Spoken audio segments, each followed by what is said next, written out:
So I've been playing a lot of Cyberpunk 2077 2.0. Wow, like we gotta talk, man. We gotta talk. There's a lot to talk about here. I'm just gonna get right into it. Like, this is, I think, the game that I wanted when Cyberpunk first came out, because when it first came out, like, it was rough, and you know what I'm talking about here. The game was in a rough state. It came out on last generation when it shouldn't have. And I think the game just wasn't ready. It needed more time in the oven. It needed more polish. Because Cyberpunk 2077 today is like gorgeous. It's one of the best looking games, if not the best game out there in terms of graphics, fidelity, all of that stuff. This footage is captured on PS5. Upgraded my PC. I have a pretty good rig, but I bought it on on PlayStation back when it first came out, and I just kind of stuck with that. Maybe I might dip my toes into the PC version in the future, but I want to talk about my impressions of 2.0, because a lot of people were telling me, like, dude, restart the game, like, create a new, save, start the game over, because my original game, like, I had a lot of hours into it. I've leveled up many times. I had some badass rides and just guns and outfits. So it was kind of hard for me to, like, let all that go. I'm one of those weird, adults who are gamers that, like, I collect things in video games, and, like, it's hard for me to let that go, man. So, because I want to play Phantom Liberty. I think it's just the best way to approach this whole kind of reboot, if you will, of Cyberpunk, by starting over and playing through the game again and seeing what's changed and what's updated and what has gotten better. And damn, is it a better experience this time around, because when I first played it and I beat it the first time, but it was just so rough. Like, it didn't really bother me that much when it came to, like, the bugs and stuff like that, because every open world game has those issues, but it was at the level of what it was at that was really, really frustrating. On PS5, like, it would crash like every hour. It was insane. Like, it drove me crazy, but I still managed to finish it, to beat the game. And because I was, like, so hyped for this game, like many, this was probably one of my most anticipated games ever made. Like, I fell in love with the whole Cyberpunk world. I already trusted CD Projekt Red from the Witcher games that I love. So I was sold. I was sold with Night City and just everything that we were seeing before the game came out. Going back to the polish that I'm seeing now, like, it was in those, like, really cinematic big moments in the game, in the campaign, where it really frustrated me when things didn't go as smoothly, and you would be in, like, a just big cinematic scene and things just would be buggy or just out of place, and it would just ruin the overall experience. And I remember that almost with every, like, story mission, almost every big scene, like cinematic scene, it would just, like, you could tell it wasn't doing what it was intended to do. And that was just really frustrating. And again, I beat the game, and I walked away with a very sour taste in my mouth, because on one end, it was like, dude, I can see it. I can feel it. I can see what they're going for here. This super ambitious world of Cyberpunk. Night City is just insane. Even back then, with all the issues, you could still see what they're trying to do here. And even back then, with all the problems, like, I still enjoyed that aspect of the game where it's just like this beautiful city, and it's lived in, and it's, like, futuristic, but it's, like, not too crazy in the future, and, like, it's just it has this vibe to it. It's this dark world, this dark fantasy world where it's like, everything is just kind of dark, dramatic, over sexualized. Like there's a lot of violence in this game. It's not, you know, it's not a game for like kids by any means. It's a dark fantasy world, and I think like this game, especially now, playing it again 2.0, I really see what the creators, the developers, the vision that they were going for. Like it's captured a lot better this time around with all the updates. They've had time to work on the game, update things. The game just feels more smoother and more polished than it was before. Like that's kind of the best way I can explain it. It's just more fun to be in this world this time around. With like don't get me wrong, there's still bugs, there's still problems in this game. You still encounter like little issues here and there. I've had one crash where it crashed my system and I had to reboot it. But I'm gonna be honest, like I've had a ton of fun in this game. I think the first 5 hours of Cyberpunk is just like insane. From like creating your character to like getting your feet wet a little bit, then jumping over to like Johnny Silverhand's just kind of iconic mission in the beginning.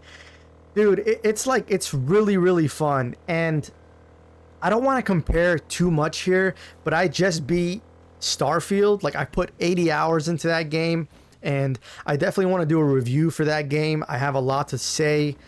I have a lot to talk about in that game, but like I don't want to compare both games, but it's really hard not to when you're leaving Starfield and you're jumping into you know, Cyberpunk. It's like a night and day difference, and maybe I'll jump more into this with future videos, or maybe I'll talk a little bit more about that in my Starfield review. But it's insane how different it is in terms of just quality, in terms of like NPCs, the way you interact with the world. Just the level of detail with Cyberpunk is just absolutely insane. Again, like I don't think there's any other game out there that is just doing what Cyberpunk is doing. And I really wanted to mention that. Like I wanted to mention how insanely impressive this game is. And I can't even imagine what it looks like on a high-end PC with everything maxed out, because I've seen footage and it's just insane with like the ray tracing and all that stuff. DLSS 3.5. But it already looks really good on PS5. Again, I played about like 8 hours now, so this is kind of like a first impressions. I haven't beat it, and I haven't jumped into the DLC, Phantom Liberty, which I can't wait for. But I really wanted to jump in, start over, and experience the game from beginning with 2.0, and I'm so glad that I did that. Again, like if you're thinking about jumping back into Cyberpunk, start a new game, replay everything, start fresh, and you're gonna find that you're gonna experience the game, I think, to or as close to what the developers visioned, and I think you're gonna have a good time. But yeah, I just wanted to make this video and just kind of really jump back into Cyberpunk and just kind of see what it looks like, how it is today. I'm not gonna lie to you, like this game, I freaking hated and loved it at the same time. It put a very sour taste in my mouth when I finally finished it, because it was this game that I was just so hyped for, and I was all in. I got the collector's edition. I got like this sweet art book. I was so ready to dive into this game, and it was just so unfortunate when this game came out, and it was just in this broken state that it was in. Like it was just, it like hurt. It hurt me because I was so hyped for this game, and it put me in this it like put me in this mood, in this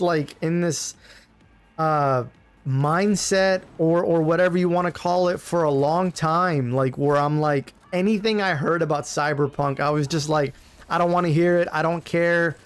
You know, show me when this game is ready. Like, I need to see it. I don't want to hear about it, because I remember when the show came out, Edge Runners, there was a little bit more like enthusiasm, and the Cyberpunk spark began, and a lot of people were kind of defending Cyberpunk at that point, but like, because they were watching the show, and you know, it's just how people are, right? Like that happened with The Witcher. The show generated more people to play the game, and that was happening with Cyberpunk. The show Edge Runners was generating excitement and hype for the game, and I just didn't buy it. I was like, listen, I love that show, but I still think Cyberpunk was not at a state that I wanted to jump back into, especially with all the other games that are out right now that I want to play.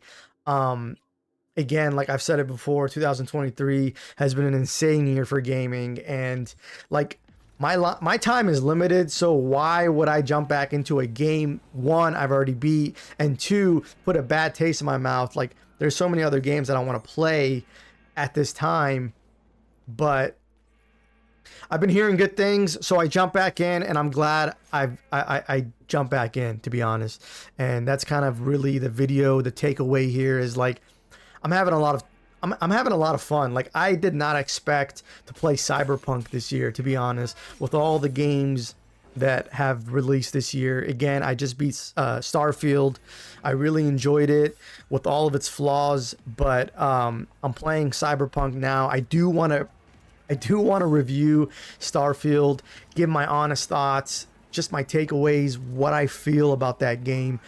I think I put a good amount of time where I can talk about it with confidence and just give you my thoughts, what I liked about it, what I disliked. But that's what I'm playing right now. And Cyberpunk, I can say that it's back. Maybe not 100% where I think it should be, but it's in a good state. And I just thought that that would be a good enough reason to make a quick video and talk about Cyberpunk 2077 2.0. Can't wait to jump back in, or I can't wait to jump into Phantom Liberty. Can't wait to play that.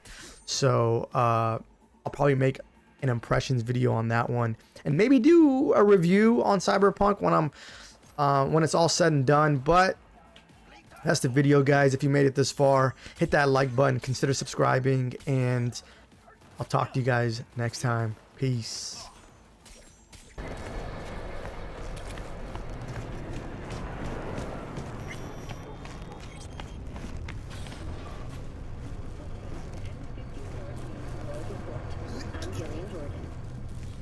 Scientists from Biodyne Systems have announced a breakthrough. Hey.